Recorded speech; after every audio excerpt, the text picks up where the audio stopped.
he's tasked with providing an introduction to this prayer, the Hashkivenu prayer. And would I like to speak about it with him? So we chatted for a bit.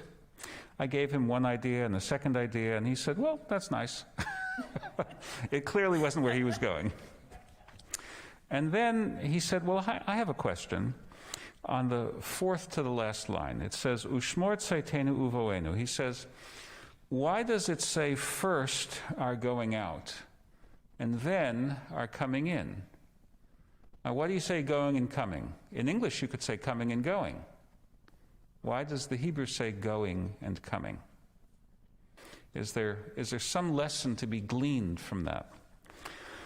So I said, well, it says Tzeitenu uvoenu because it's a paraphrase of Psalm number 121. Esa einai el heharim, I lift my eyes unto the mountains, where the psalmist says, Adonai yishmor et nafshecha, the Lord will guard your soul.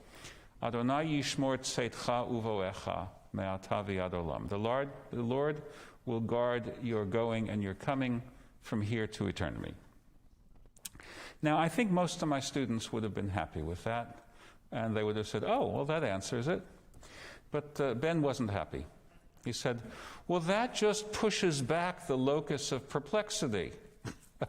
Why did the psalm choose it? If you're telling me that the rabbis quoted the psalm, you haven't answered my question. It's just that the question deserves to be asked of the psalm rather than the prayer.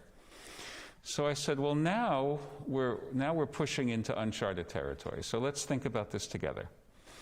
And we tried to answer the question in terms of space, spatial coordinates. If you're home, you leave before you come back. But that's an arbitrary starting point. Why couldn't you say that the starting point is you're on a journey and you go home before you leave again?